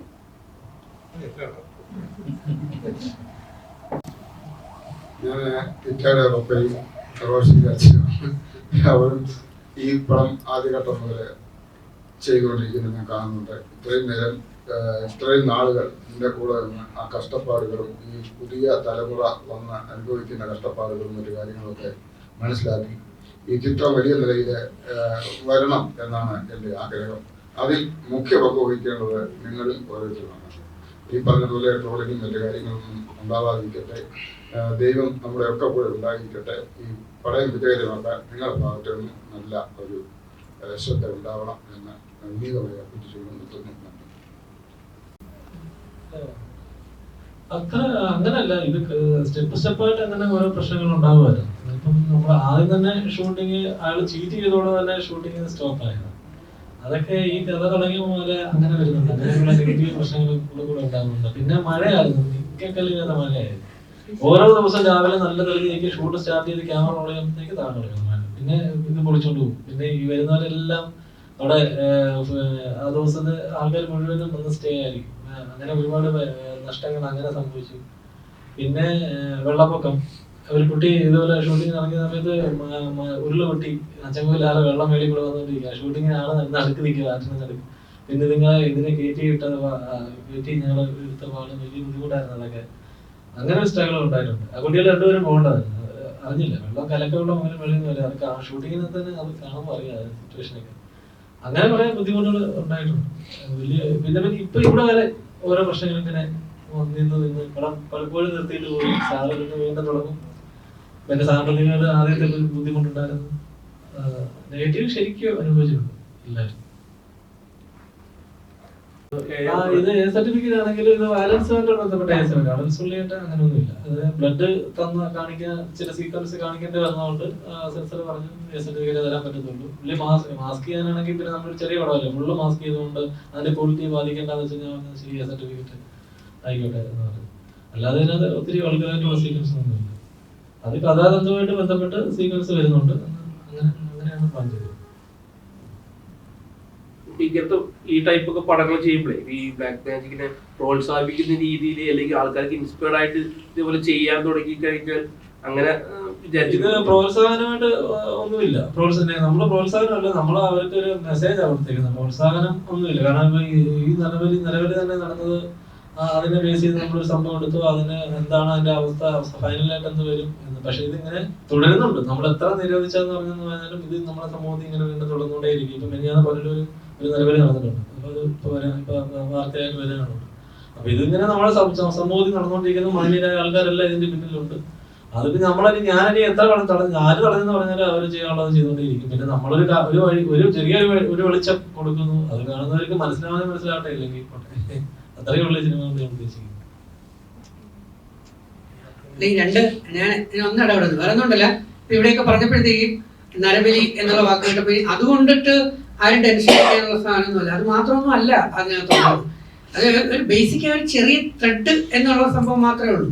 അല്ലാതെ ഇത് കേൾക്കുമ്പോൾ അയ്യോ നരബലിയാണ് അങ്ങനെയാണ് ഇങ്ങനെയാണ് തെറ്റിദ്ധരിച്ച ഞാനിവിടെ ചിലർ പറയുമ്പോൾ ഞാൻ ആകെ ടെൻഷൻ അടിച്ചിരിക്കുകയായിരുന്നു. കാരണം അയ്യോ നമ്മുടെ പ്രേക്ഷകർ ഇപ്പോൾ ഞാൻ നരബലിയെ കുറിച്ചാണ് ആലോചിക്കും. ഇനിയിപ്പം ഇത് മൊത്തം നരബലികളാണോ നടക്കുന്നത്? അങ്ങനെയല്ല. ഇത് നമ്മൾ ഒരുപാട് കണ്ടന്റുകൾ കൊടുത്തു പോകുമ്പോൾ അതിനകത്ത് പ്രതിപാദിച്ചു പോകുന്ന ഒരു ചെറിയ മെസ്സേജാണ് ഈ ഒരു സാധനം. പക്ഷെ അത് എന്തുകൊണ്ട് സംഭവിക്കുന്നു അതാണ് നമ്മൾ കാണേണ്ടത്. വെറുതെ ഒരാൾ വീട്ടിൽ നിന്ന് വിളിച്ചു പിടിച്ചുകൊണ്ട് പോകുന്നു എന്നുള്ളതല്ല. പല സിറ്റുവേഷനുകൾ എങ്ങനെയാണ് സംജാതമാകുന്നത്? നമ്മളുടെ ശ്രദ്ധക്കുറവാണോ, അശ്രദ്ധയാണോ, അതോ മറ്റേതെങ്കിലും ഗൂഢതന്ത്രങ്ങളാണോ? എന്തുകൊണ്ടൊക്കെയാണ്, ഏതൊക്കെ രീതിയിലാണ് ഇങ്ങനെയുള്ള സംഭവങ്ങൾ നടക്കാനുള്ള സാധ്യത? അതോ നമ്മളെ ബ്രെയിൻ വാഷ് ചെയ്തതാണോ? അതോ നമുക്ക് വേണ്ടി കൂടോത്രങ്ങൾ ചെയ്തും കൂടുതൽ കാര്യങ്ങൾ നേടിയെടുക്കാമെന്ന് നമ്മളെ ഇരയാക്കുന്ന കുറെ മന്ത്രവാദികളുണ്ട്. ഇനി അവരുടെ പ്രവർത്തനമാണോ? ഇങ്ങനെ ഇത് പല രീതികളിലാണ് നമ്മളെ കുട്ടികളെ, നമ്മളെ വ്യക്തികളെ, ഇത് കൊച്ചു കുട്ടികളല്ല, നേരത്തെ പറഞ്ഞ യൂത്ത് പോലെയുള്ളതും പ്രായമുള്ളവരെല്ലാം സ്വാധീനിക്കുന്ന കുറെ ഘടകങ്ങൾ ഇതിനകത്ത് വരും. അതുപോലെ തന്നെ സംസാര മധ്യേ 2-3 പേര് ഷോർട്ട് ഫിലിം എന്ന വാക്ക് വീണു. നമ്മുടെ ഉടനെ തന്നെ നമ്മുടെ ചില ആൾക്കാർ അല്ലെങ്കിൽ സോഷ്യൽ മീഡിയയിൽ ജനങ്ങളിലേക്ക് എത്തുന്ന ഒരു ധാരണ, അയ്യോ ഇതൊരു ഷോർട്ട് ഫിലിം വലിച്ചു കിട്ടിയതാണ്, അതൊരു ഷോർട്ട് ഫിലിമാണ്. അങ്ങനെ ഒന്നും അല്ല. ആ പറഞ്ഞതിന്റെ അർത്ഥം എന്ന് പറയുന്നത് ഷോർട്ട് ഫിലിം വലിയൊരു സ്ക്രിപ്റ്റ് ആയിരുന്നു, അതിനെ ചിലരുടെ ഇടപെടലിലൂടെ ചെറുതാക്കാം എന്ന് പറഞ്ഞ് നോക്കി. പക്ഷെ അത് ചെറുതാക്കാം എന്ന് നോക്കി.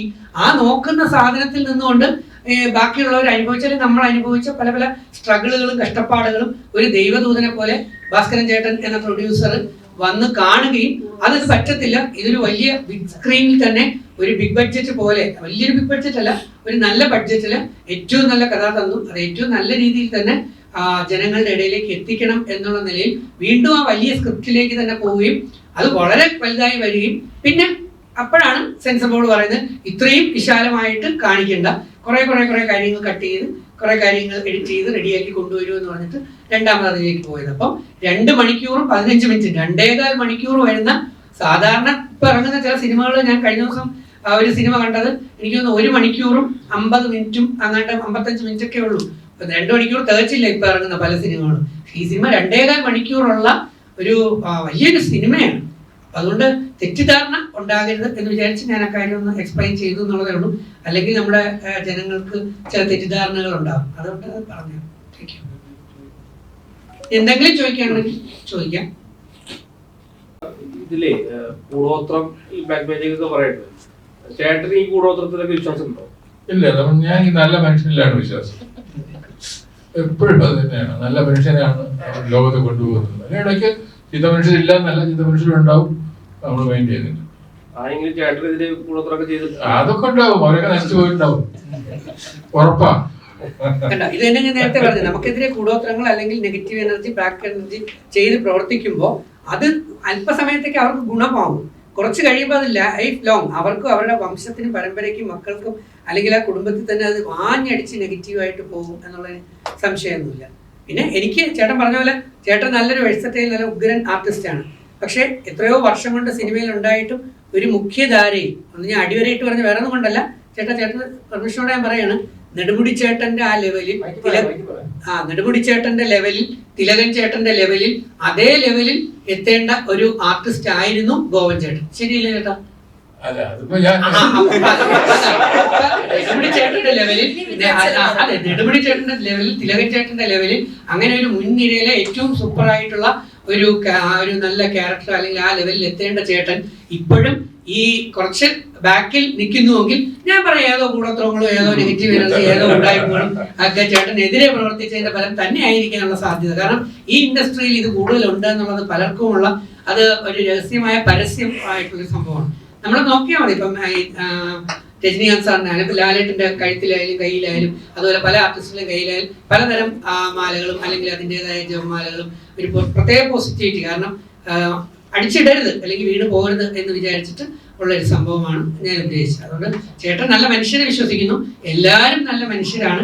പക്ഷെ ചില സമയങ്ങളിൽ ചില മനുഷ്യർ കുറുകു വഴികൾ തേടും, മറ്റു പലരും വളരുന്നത് ഇഷ്ടമല്ലാത്ത രീതിയിലുണ്ടെങ്കിൽ അവർ തകർക്കാൻ നോക്കും. പക്ഷെ അവർക്ക് തന്നെയാണ് അത് പിന്നെ അഞ്ഞടിക്കുക. ഒരു കാര്യം ഉറപ്പാണ്, കർമ്മ, നിങ്ങൾ മറ്റുള്ളവർക്ക് ഒരു നല്ലത് ചെയ്തിട്ടുണ്ടെങ്കിൽ, നിങ്ങൾ മറ്റുള്ളവർക്ക് ഒരു അവസരം കൊടുത്തിട്ടുണ്ടെങ്കിൽ, നിങ്ങൾ ആരെങ്കിലും കൈപിടിച്ചുയർത്താനായിട്ട് ശ്രമിച്ചിട്ടുണ്ടെങ്കിൽ ഉറപ്പായും ദൈവം നിങ്ങളെ കൈപിടിച്ചുയർത്താൻ 2 പേരെ അയക്കും എന്നുള്ള കാര്യത്തിന് എനിക്ക് സംശയമൊന്നുമില്ല. അതുകൊണ്ടാണ് എനിക്ക് ഇവിടെ വരെ എത്തിച്ചേരാൻ പറ്റിയത്.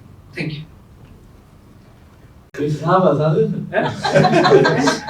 കൂടുമാത്രം നമുക്ക് കൂടുമാത്രമൊന്നുമില്ല, സിനിമയിൽ കൂടുമാത്രമൊന്നുമില്ല, പൈസക്ക് വേണ്ടി ചെയ്യുന്ന ഇതാണ് സംഭവം. പൈസക്ക് വേണ്ടി കുറച്ച് പേര് തീരുമാനിച്ചിറങ്ങിയേക്കാണ്. എന്റെ മോനെ ആ സിനിമ കാണാൻ വരുന്നവർക്ക് കോടാത്രം നടത്തിയ കോഴിമുട്ടയല്ല കൊടുത്തു വിടുന്നത്, തേങ്ങയൊന്നും അല്ല കൊടുത്തു വിടുന്നത്. ആ സിനിമ കാണാൻ വരുന്നവർക്ക് അങ്ങനെയാണെങ്കിൽ മറ്റേ നേരത്തെ പറഞ്ഞ പോലെ ചില പടങ്ങൾ കാണാം, കാന്താര പോലെയുള്ള സിനിമ കാണാൻ പോയി, അല്ലെങ്കിൽ വേറെ പല പടങ്ങൾ പോയി അവിടുന്ന് സിനിമയിൽ നിന്ന് തിരിച്ചിറങ്ങുന്നവരെല്ലാം തുള്ളിക്കൊണ്ട് മാടിക്കൊണ്ട് അത് നിങ്ങളുടെ മുമ്പിൽ റീൽസ് കിട്ടാനും വേണ്ടി ചെയ്ത തന്ത്രങ്ങളാണ്. നമ്മൾ കണ്ടതല്ലേ അവിടെ കിടന്ന് എന്തൊക്കെയാണ് ചെയ്തു കൂട്ടുന്നത്. അങ്ങനെയൊന്നുമല്ല, ഇതൊരു സോഷ്യൽ അവയർനെസ് ആയിട്ടുള്ള ഫിലിമാണ്. സോഷ്യൽ കമ്മിറ്റ്മെന്റ് ഉള്ള, സാമൂഹ്യ പ്രതിബദ്ധതയുള്ള, സമൂഹത്തിലെ ജനങ്ങളെ ബോധവൽക്കരിക്കുന്ന, പുതിയ തലമുറയ്ക്ക് കൊടുക്കുന്ന ഒരുപാട് മെസ്സേജുകളുള്ള ഒരു സംഭവമാണ്. അത് വരുന്ന കുട്ടി കൂടോത്രങ്ങളിലോ മറ്റ് നെഗറ്റീവ് എനർജികളോ ബ്ലാക്ക് മാജിക്കിലോ പെടാതെ രക്ഷപ്പെടും. ആ കുടുംബം ഈ നെഗറ്റീവ് എനർജികളിലോ ബ്ലാക്ക് മാജിക്കിലോ ആന്റി ക്രൈസ്റ്റ് ആക്ടിവിറ്റികളിലോ ഒന്നും പെടാതെ രക്ഷപ്പെടും. അങ്ങനെ ഒരു പോസിറ്റീവാണ്. ഈ സിനിമ കണ്ടിറങ്ങുമ്പോൾ ഒരു പോസിറ്റീവും ഗുണഫലം മാത്രമേ ഉണ്ടാവൂ എന്നുള്ളത് ഞാൻ ഗ്യാരണ്ടി ആയി പറയുന്നു. അങ്ങനെയാണ് സംഭവം. പക്ഷെ പോകുന്നത് കാഴ്ചകൾ നിങ്ങളുടെ മുമ്പിൽ സത്യസന്ധമായി കാണിച്ചാൽ മാത്രമേ പറ്റത്തുള്ളൂ. അതുകൊണ്ട് കുറെ കാര്യങ്ങൾ നമ്മൾ ലോജിക്ക് കഷ്ടപ്പെടാതെ ആൾക്കാരെ വെറുപ്പിക്കാതെ കുറച്ച് കാര്യങ്ങൾ നാച്ചുറലി നടക്കുന്ന സംഭവം നടന്നതിന് എടുത്ത് എഴുതുന്നുണ്ട്. പിന്നെ സാമ്പത്തികമാണ് അടിസ്ഥാനം, അല്ലാതെ ഈ പറഞ്ഞ പോലെ കുടുംബത്തരം കുതന്ത്രം ഒന്നുമില്ല. സാമ്പത്തികമായിട്ട് ബന്ധപ്പെട്ട ആൾക്കാർ ചെയ്യുന്ന ചില ഹീനമായ പരിപാടി, അതാണല്ലോ ഇവിടെയും നടന്നത്. പൈസയ്ക്ക് വേണ്ടിയല്ലായിരുന്നു ചെയ്യുന്നത്. 1 കോടി രൂപ അതുമായിട്ട് അതുപോലെ തന്നെയാണ് ഇത്. അല്ലാതെ ഇതിനകത്ത് പിന്നെ മിത്തുകൾ കുറച്ചുണ്ട്. നമ്മളൊരു മിത്തിനെ ഈ പ്രാവശ്യം കാണിച്ചിട്ടുണ്ട്. അത് നമുക്ക് കാണുമ്പോൾ മനസ്സിലാവും. ഒരു മിത്ത് ഇതുവരെ ആരും കേട്ടതേ ഉള്ളൂ, നമ്മളത് കാണിച്ചു. അതുപോലെ കുറച്ച് കാര്യങ്ങൾ ഇതിനകത്ത് വെച്ചിട്ടുണ്ട്. അതെല്ലാം പത്തനംതിട്ട, ഈ സ്റ്റോറി തന്നെ പത്തനംതിട്ട സ്റ്റോറിയാണ്. പത്തനംതിട്ടയുമായിട്ട് ബന്ധപ്പെട്ട് പത്തനംതിട്ടയിലെ നദി, അച്ചൻകോവിലാറ്, ഇതുമായിട്ടൊക്കെ ബന്ധപ്പെട്ട ഒരു സിനിമയാണ്. അതിനെ കണക്ട് ചെയ്തിട്ട് ഈ നിലവിൽ ഇതിനകത്ത് ഇങ്ങനെ പറഞ്ഞു പോകുന്നു എന്നതേ ഉള്ളൂ. എന്തായാലും കണ്ടിരിക്കാൻ ബോറടിക്കാത്തില്ല. ഒരു കാര്യം തന്നെ ഇപ്പൊ ഡയറക്ടറുടെ വായിന്ന് തന്നെ, സ്ക്രിപ്റ്റ് റൈറ്ററും കൂടെയാണ് അല്ലേ, അദ്ദേഹത്തിന്റെ വായിന്ന് തന്നെ വീണു. ഈ സിനിമയിൽ ഒരു കൂടോത്രം പരിപാടിയും ചെയ്തിട്ടില്ല എന്ന് റൈറ്റർ തന്നെ പറയുന്ന, അദ്ദേഹം കൂടോത്രം എന്നുള്ള വാക്ക് പോലും പറയുന്നില്ല, കൂടുപാത്രം എന്നാണ് പറഞ്ഞത്. ശ്രദ്ധിച്ചോ? എന്ന് പറഞ്ഞാൽ അദ്ദേഹം എഴുതിയത് കൂടോത്രം ആയിരുന്നെങ്കിൽ ഉറപ്പായിട്ട് അദ്ദേഹത്തിന്റെ വായിന്ന് എന്ത് വീണേനെ? കൂടോത്രം അദ്ദേഹത്തിന്റെ മനസ്സിൽ പോലും ഇല്ല. അത് ഞങ്ങളുടെ കയ്യിൽ നിന്നിരുന്ന വാക്കുകളാണ്, മനസ്സിലായോ? അല്ലാതെ വേറെ ഒന്നുമല്ല. എല്ലാത്തരം നെഗറ്റീവുകളും പോസിറ്റീവുകളും അതിനകത്തുണ്ടാവും. ഇങ്ങനെ ഒരു പ്രൊജക്ട് ഇപ്പൊ ഇവര് തന്നെ പറഞ്ഞു പല പ്രാവശ്യം ഞാൻ ഡ്രോപ്പ് ആയി പോയി, അല്ലെങ്കിൽ ഇങ്ങനെ ഒരു പ്രൊജക്ട് ഏറ്റെടുക്കാൻ എന്തായിരുന്നു കാരണം? ഈ സിനിമ കഥ മനസ്സിലാക്കിയപ്പോ ഇതിനകത്ത് നല്ലൊരു കണ്ടന്റ് ഉണ്ടെന്നുള്ളത് മനസ്സിലായി. കാരണം ഇത് യുവാക്കളുടെ ഒരു സിനിമയാണ്. 6 പേര്, 3 കോളേജ് സ്റ്റുഡൻസ്, 6 കോളേജ് സ്റ്റുഡൻസ്, 3 പിള്ളേരും 3 പെൺപിള്ളേരും. അപ്പൊ അവരടിച്ചു പൊളിച്ച് കോളേജ് ലൈഫ് ആഘോഷിച്ചുകൊണ്ടിരിക്കുകയായിരുന്നു. അപ്പൊ അവർക്ക് എന്തോ ഒരു സമയത്ത് തോന്നി ഇങ്ങനെ ഒരു പിക്നിക് പോവാന്ന്. അയ്യോ ചേട്ടാ, കഥ പറയല്ലേ, ചേട്ടാ ഇന്നസെന്റ് ആണ്, ചേട്ടൻ തുറന്നു പറയും, ചേട്ടൻ തുറന്ന പുസ്തകമാണ്, ദയവ് ചെയ്ത് ചേട്ടാ അതിനകത്തുള്ള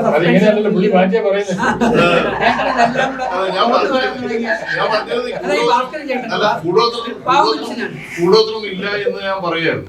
ഇതിനകത്ത് കൂടോത്രമല്ല, അങ്ങനെ ഒരു അന്ധവിശ്വാസം ഇതിനകത്ത് മിത്രം. ഒരു എഴുത്തുകാരൻ കൂടോത്രം എഴുതിയിട്ടുണ്ടെങ്കിൽ കൂടോത്രം എന്ന് പറഞ്ഞ എഴുത്തുകാരന്റെ വായിന്ന് ആ വാക്ക് വീഴും. അങ്ങനെ ഒരു വാക്കേ ഇല്ല. അതുകൊണ്ടാണ് ഇവിടെ കൂടോത്രം എന്ന് പറയാൻ പോലും മിത്ത് ഉണ്ട്. ആ മിത്ത് അന്വേഷിച്ചിട്ടുള്ള ഒരു കഥയാണ്. ഒരു സത്യം അന്വേഷിച്ച് പോകുന്ന കഥയാണ്. ഒരു സത്യം, മിത്തെന്ന് പറഞ്ഞാലും തെറ്റിദ്ധരിക്കപ്പെടും. ഒരു സത്യം അന്വേഷിച്ച് പോകുന്ന ഒരു കഥയാണ്. അത് ഗ്യാരണ്ടീഡാണ്. ഒരു സത്യം, നമ്മളെപ്പോഴും സത്യം അന്വേഷിയാവണമെന്ന് കേട്ടിട്ടില്ല. ആ സത്യ അന്വേഷണത്തിൽ ഇതിനകത്തുള്ള ചിലർ ഒരു സത്യം അന്വേഷിച്ചു പോകുന്നു. ആ സത്യം അന്വേഷിച്ചു പോകുമ്പോഴാണ് ഒരുപാട് ദുരൂഹതകൾ അവിടെ ഉണ്ടാകുന്നത്. അപ്പൊ അത് എന്ത് പറഞ്ഞാലും ഇതിന്റെ ത്രെഡുകളും ഇതിന്റെ സസ്പെൻസുകളും ട്വിസ്റ്റുകളും പുറത്തു പോകും. അതുകൊണ്ടാണ് അത് പറയാതെ. എന്തുകൊണ്ട് ഏറ്റെടുത്തത് മാത്രം പറഞ്ഞാണ് ഏറ്റെടുത്ത് ഇത് തന്നെ. ഇതിനകത്ത് ഈ സംഭവം ജനങ്ങൾ അറിയേണ്ടതാണ്. ഇതിനകത്ത് നല്ലൊരു മെസ്സേജ് ഉണ്ട്. ഞാൻ മാത്രം അറിഞ്ഞാൽ പോരാ. ഇത് ഇപ്പൊ ഞാൻ ഈ കഥ കേട്ടപ്പോഴല്ലേ എനിക്ക് മനസ്സിലായത്. അപ്പൊ അതുപോലെ ഇത് പിന്നെ യുവാക്കൾ മനസ്സിലാക്കണം, പേരൻസ് മനസ്സിലാക്കണം, പല സമൂഹം മനസ്സിലാക്കണം. എന്നാലും നമുക്കൊരു നല്ല സമൂഹത്തിൽ കെട്ടിപ്പടുക്കാനും പിള്ളേര് ഇങ്ങനെ അവഗണിച്ചും ചാടാതിരിക്കാനും അവരെ നല്ല രീതിയിൽ നമുക്ക് കൊണ്ടുപോയി അവരുടെ ജീവിതാഭിലാഷം പൂർത്തീകരിക്കാനും നമുക്ക് സാധിക്കും. അതാണ് അതിന്റെ കഥ. ഇതേപോലെ കൂടോത്രത്തിലൊക്കെ പോയി വിടാറുണ്ടെന്ന്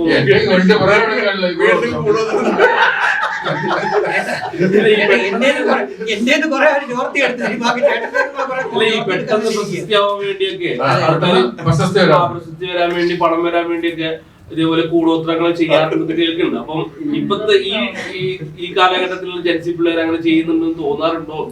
അങ്ങനെ ചെയ്യില്ല, പിള്ളേർ അങ്ങനെ ചെയ്യുമെന്ന് എനിക്ക് തോന്നുന്നു. അങ്ങനെ ചെയ്യുന്നെങ്കിൽ എന്റെ പ്രായമുള്ളവരൊക്കെ ചെയ്യുള്ളൂ. ചേട്ടൻ ബിഗ് ബോസ് സീസൺ 7 ചേട്ടൻ ബിഗ് ബോസ് സീസൺ 7 കണ്ടോ?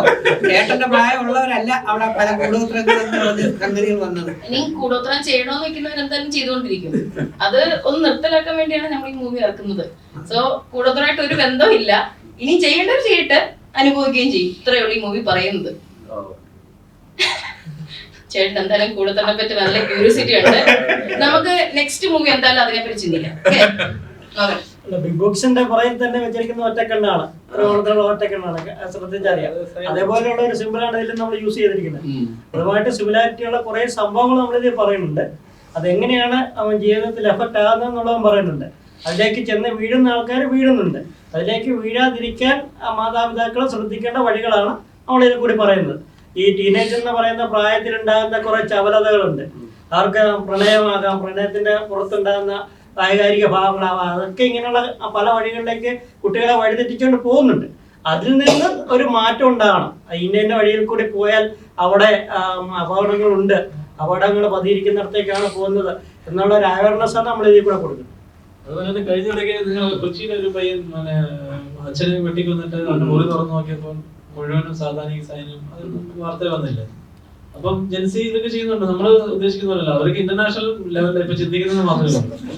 ആ മുറി തുറന്നു നോക്കുമ്പോൾ മൊത്തം മണ്ണ്, ബൊമ്മകള്, തലയിൽ ആണി തറച്ച രൂപങ്ങള്, എന്തിനാ അച്ഛനെ വെട്ടിക്കൊന്നത്. അല്ല, തിരുവനന്തപുരത്ത് അമ്മയും അച്ഛനെയും സഹോദരങ്ങളെയും ആത്മാവ് പുറത്തു പോകാൻ കട്ട് ചെയ്തത് ഗോവൻ ചേട്ടൻ്റെ എത്രയുള്ള ആൾക്കാരാണ്? അല്ല, കൊച്ചു പയ്യനാ, ചെറുപ്പം വളരെ ചെറുപ്പമുള്ള പയ്യനാണ്. നമ്മുടെ തലമുറയിലാണ് ഏറ്റവും കൂടുതൽ ഇപ്പൊ ഇന്റർനാഷണൽ ചിന്തിച്ചുകൊണ്ടിരിക്കുന്നത്. അപ്പൊ ഈ സൈനൊക്കെ അതുമായിട്ട് ബന്ധപ്പെട്ട് വരുന്നുണ്ട്. പിള്ളേർ തന്നെ ഇതെല്ലാം ചെയ്യുന്നത്. അപ്പൊ അവരുടെ കഥ നമ്മൾ ഇനി പറയുന്നു. ഇനി വരും ഈ സൈനൊക്കെ അതിനകത്ത് യൂസ് ചെയ്യുന്നുണ്ട് പിള്ളേർ. നീ എന്തെങ്കിലും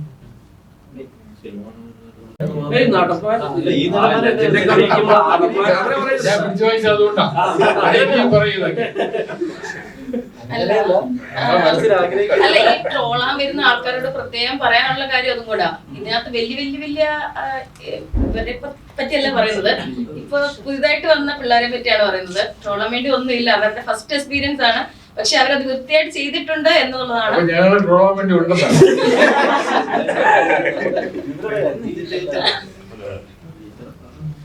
അല്ലെ, മുൻനിര ആർട്ടിസ്റ്റുകൾ, നമ്മുടെ മുമ്പിലുള്ള സീനിയർ ആർട്ടിസ്റ്റ്, മുൻനിര ആർട്ടിസ്റ്റ് ഒരുപാട് കഷ്ടപ്പെട്ടിട്ട് അവര് ഇതുപോലെ ചെറിയ ചെറിയ വേഷങ്ങളൊക്കെ ചെയ്ത് പുറകെ നടന്നു തന്നെയാണ് അവർ ഇവിടം വരെ എത്തിയിരിക്കുന്നത്. ഒരു ദിവസം നമ്മുടെ അവസ്ഥ സമയം നടൻ ആയാൽ പോരെ? ചേട്ടാ, ഇപ്പം വിജയരാഘവൻ അല്ലെങ്കിൽ ചേട്ടനൊക്കെ ഇപ്പോഴാണ് നാഷണൽ അവാർഡൊക്കെ കിട്ടുന്നത്. അപ്പൊ അങ്ങനെ ഒരു നടനല്ലാത്ത കൊണ്ടാണോ അംഗീകരിക്കാത്തത്? അല്ല, അത് എപ്പോഴും നായകന്മാർക്കാണല്ലോ പ്രാധാന്യമുള്ളത്. നമ്മുടെ മലയാള സിനിമ ഏത് സിനിമയായാലും ശരി, നായകന്മാർക്ക് തന്നെ പ്രാധാന്യമുള്ളത്. ഈ ബെസ്റ്റ് ആക്ടർ അവാർഡ് കൊടുക്കുന്നത് നായക കഥാപാത്രങ്ങൾ ചെയ്യുന്നവർക്കാണ്. അത് എഴുതി കൊടുക്കണം, നേരത്തെ എഴുതി കൊടുക്കണം. ആരാണ് ഇതിലെ ഹീറോ, ഹീറോയിൻ, അങ്ങനെ എഴുതി കൊടുത്താലേ കിട്ടുള്ളൂ.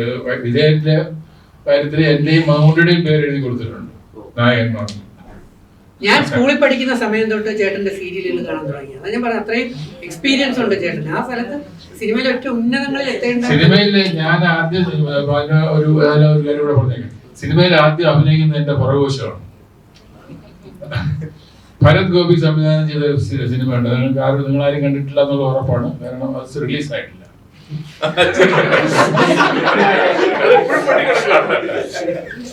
അത് ഞാറ്റടി എന്ന് പറയുന്ന സിനിമയാണ്. മുരളി ആദ്യമായിട്ട് അഭിനയിച്ച സിനിമയാണ്.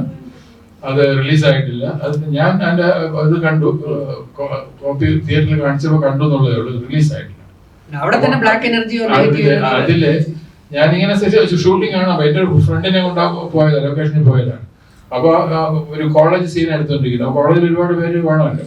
അപ്പൊ ഗോപിച്ചേട്ടൻ പറഞ്ഞു, നിങ്ങൾ ഇവിടെ വെറുതെ വന്നല്ലേ? ഞാൻ വെറുതെ നിങ്ങളൊന്ന് ഇവിടെ നിന്ന് അങ്ങോട്ട് ക്യാമറ നോക്കരുത്, ഇവിടുന്ന് അങ്ങോട്ട് നടന്നോളാം പറഞ്ഞു.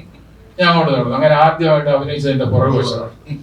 പിന്നെ ശബ്ദം, പിന്നെയാണ് ഞാൻ എന്റെ രൂപം, ഫ്രണ്ട് മുഖമൊക്കെ ആൾക്കാർ കാണുന്നത്. അപ്പൊ ഇത് വളരെ വളരെ സ്ലോ പ്രോസസ്സായിരുന്നു, എളുപ്പത്തിൽ ഒന്നൊന്നുമല്ല. പിന്നെ എപ്പോഴും ഈ പറഞ്ഞ പോലെ നായകനും നായികയും തന്നെയാണ് പ്രധാനം. ബാക്കിയുള്ളവർ പിന്നെ സഹ നടന്മാരായിട്ട് തന്നെയാണ് കൂട്ടുന്നത്. അല്ല അങ്ങനെ ഒരു ആ ഒരു പദവിയിലേക്ക് എത്താത്തതില് അങ്ങനെ ഇത്രയൊക്കെ പറ്റുള്ളൂ, ഇത്രയൊക്കെ ഉള്ളൂ. എനിക്ക് ആവശ്യത്തിലധികം കിട്ടിയിട്ടുണ്ടെന്നാണ് എൻ്റെ, ഞാനിതൊരു പിന്നെ തർക്കത്തിന് വേണ്ടി പറയുന്നതല്ല, അത്രയേ ഉള്ളൂ.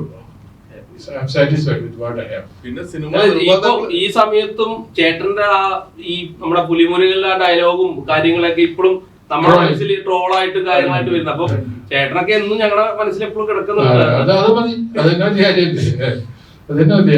പക്ഷെ ഞാൻ കണ്ടുവരുന്നത് ഈ സൂപ്പർ സ്റ്റാർ ടൈറ്റിൽ ആരും കൊടുക്കുന്നതല്ല. ഈ സിനിമ നിർമ്മാതാക്കള് സിനിമ ഇങ്ങനെ സ്റ്റാർട്ടിങ്ങിൽ സൂപ്പർ സ്റ്റാർ മോഹൻലാൽ, ജനനായകൻ, മറ്റേത് അങ്ങനെ ഓരോ ടൈറ്റില് സിനിമയിൽ അവർ കൊടുത്തിട്ട് ക്രിയേറ്റ് ചെയ്യുന്നതാണ് ഞാൻ മനസ്സിലാക്കുന്നത്, അല്ലേ? സൂപ്പർ സ്റ്റാർ എന്ന് പറയുന്നുണ്ടോ? ആൾക്കാർ അംഗീകരിച്ച് സൂപ്പർ സ്റ്റാർ ഉണ്ടല്ലോ. നമ്മള് പറയുന്നില്ലേ, നമ്മളിപ്പം പറയുന്നില്ലേ സൂപ്പർ സ്റ്റാർ എന്ന് പറയുന്നില്ലേ, നമ്മള് പറയുന്നുണ്ട്.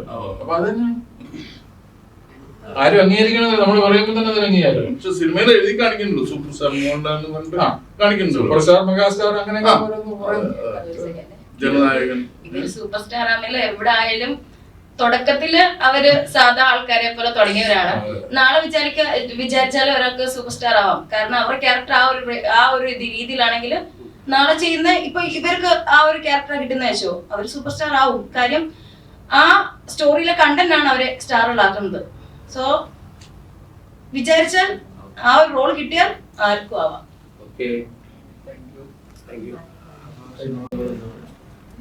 ജനുവരി 23-നാണ് കിരാത തിയേറ്ററുകളിൽ എത്തുന്നത്. പ്രേക്ഷകരാണ് നമ്മുടെ യഥാർത്ഥ ശക്തി. എല്ലാവരും ഈ സിനിമ തിയേറ്ററിൽ തന്നെ വന്ന് കാണണം, പ്രോത്സാഹിപ്പിക്കണം. Thank you.